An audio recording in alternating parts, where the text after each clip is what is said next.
So, be honest with me. Would you consider the last scene that you wrote to have been an event, a plot point, or a conversation?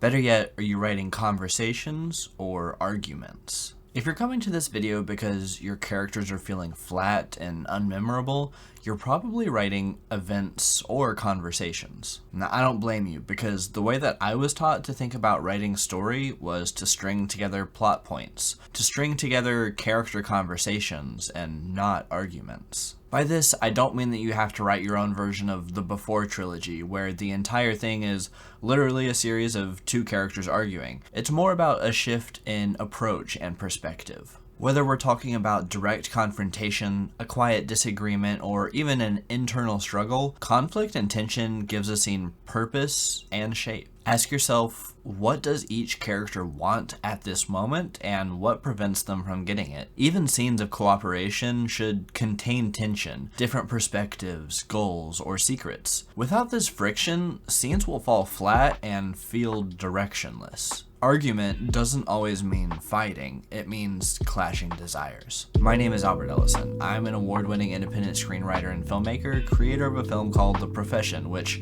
I really hope will be releasing by the end of this year. Let's dive deeper into this idea of defining a rich character through arguments as the first of 5 tips on how to write great, memorable characters. In my video on Yorgos Lanthimos' The Favorite, I break down in detail the core beliefs of each of the 3 main characters, and how the story puts them into situations where their beliefs are forced to clash. In other words, the story puts the characters in places where they're forced to argue with one another. In my opinion, this film is an incredible example of writing arguments and not events. There are multiple layers of conflict in the film, starting from the top looking at the political strife in Europe, where elections and big strategic decisions are being made by the Queen and her court, down to the character level friction where our 2 Queen's ladies are fighting to be the favored maid. And then even further into the depths, they're really arguing about what does it mean to truly love a friend, and how genuine and selfish love feels on the receiving end of that. This is a cascading effect where the actual plot points of the film should be designed to make the characters argue about their beliefs. It will funnel it down. While if you were to read the plot description of the film off IMDb, it would be about that top-level conflict of the politics in Europe and the warring maids. As we pour our arguments out into their emotionally vulnerable states, we see the true colors of the film's themes come out. While the plot description of the film is about that top-level conflict of the politics in Europe and the warring maids,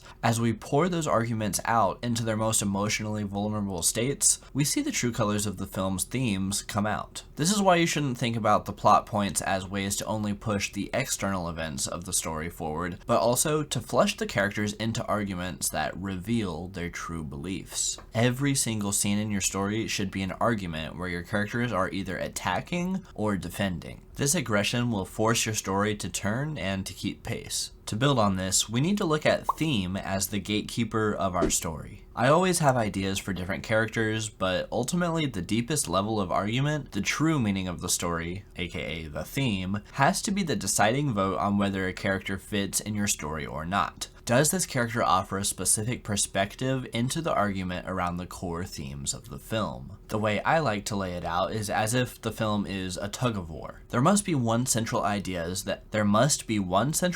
that your characters disagree on, and the course of the film is effectively these characters pulling back and forth, winning and losing to each other as they argue. This is the case in The Favorite. Lady Sarah and Abigail actively argue throughout the film, trying to tug Queen Anne over to their side. Some films, like Whiplash, choose to place their protagonist in a position of decision paralysis between 2 equally appealing worldviews. This would be like if Queen Anne were the protagonist of The Favorite. I made a video on how Fletcher and Andrew's father are really arguing indirectly throughout that entire film, and how Andrew, the protagonist, is caught in the middle, trying to decide which path to follow throughout the course of the movie. An impressionable main character is one who can be deeply conflicted inside an argument. Whiplash is obviously a really great study in this, but I would also recommend the film Wolfwalkers as another awesome example of placing your protagonist in the middle of an argument. If your character does not directly contribute to a central theme, then they need to be cut, guys. In the realm of mainstream superhero movies, the sentiment is that the Black Panther movies have better villains than most of the other ones. And in my opinion, the reason for that is because those are some of the only Marvel movies where the hero and villain actually argue over a common theme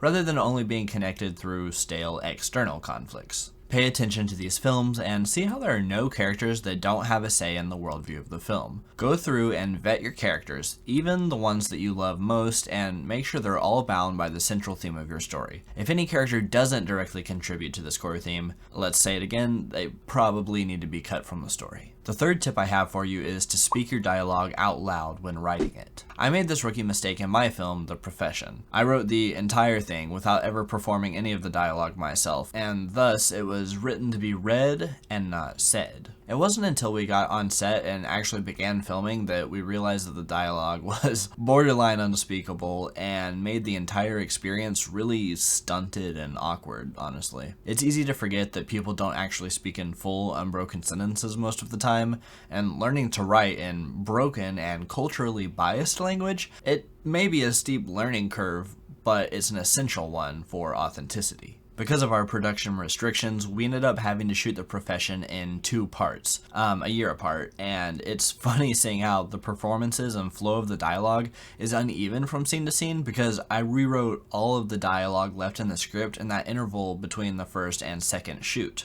So some of it was written to be read and some of it was written to be said, and you can tell the difference. This will help you a lot when the time comes to shoot the film, but ultimately this will help with the authenticity of your characters, and writing lines they would actually say out loud will really help bring them to life. It helps reveal rhythm, tone, and emotional truth for your characters. Each character should speak with their own cadence, word choice, and emotional undercurrent. For these last 2 sections, we're going to be referencing There Will Be Blood by Paul Thomas Anderson. Our fourth point is to make sure you can answer these 4 questions about your character. First, what do they want?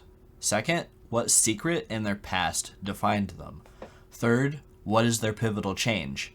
And fourth, how do they get that change? So backing up to the first question, what do they want? The protagonist of There Will Be Blood is Daniel Plainview. In the story, Daniel wants to be the greatest oil man in the world. He wants to own the most fields, run the biggest and best company, and make the most money, honestly. As long as your character's want is as clear and executable as this, then you're set. Second, what secret in their past defined them? A character's ghost is that hidden part of them that justifies their worldview, justifies their actions, justifies the biased way that they see the world. This is usually revealed after the midpoint, leading up to the escalation of your third act in the story. For Daniel, there's a scene 2/3 through the movie where he explains to a man standing in as his brother that he's incapable of seeing others as people because he's grown so much hatred in his heart. He shares how this came to be, stemming from their childhood, and eventually this perspective is reinforced when he discovers that the man next to him is in fact not his brother as he was claiming to be. Third, what is their pivotal change? Daniel Plainview has what we call a flat character arc. This means that he himself does not go on a journey of inner transformation, but instead bends everyone around him to his will,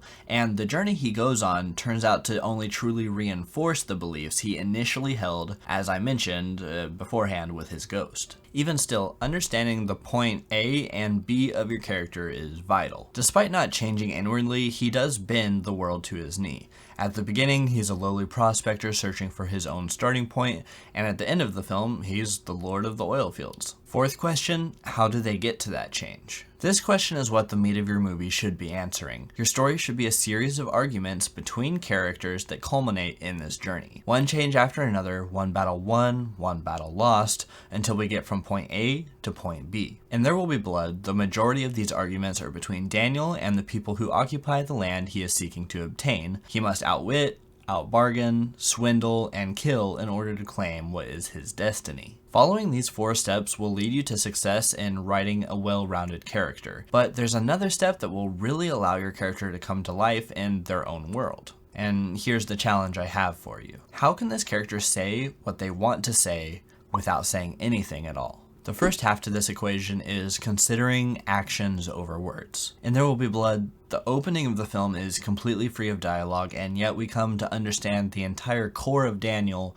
through his actions. He's mining to discover gold or to discover wealth. He does so without the help of anyone else, from which we can later infer that's because he doesn't want to share his success with others. The key moment that expresses his character here is when he falls and breaks his leg in the cave. Regardless of this, he takes the gold and climbs out. He begins crawling across what is revealed to be a vast, barren landscape. We can only assume that he had to crawl for miles before finding the nearest town. This dedication, grit, and relentlessness defines Daniel, and it is immediately followed up with the fruits of his labor as he signs his first contracts with that gold. So try and find a way for your character to express themselves before they ever have to talk about it. Second half of the equation is character design. I love films that leverage the design of their characters to speak about the themes. The main tenet to Daniel Plainview's design in my mind is how his son, HW, is always tethered to his side during any negotiations they have. This speaks to the levels of manipulation Daniel is capable of, and it also speaks to his values and how he sees his son. Thanks for watching this episode, guys. I hope you're walking away with some insights to improve the characters in your screenplays. I have an entire video on character design where I break down the visual construction of the protagonist from Julia Ducournau's Titane. Please check it out if you want more on character design. Thanks, guys, and I'll see you later.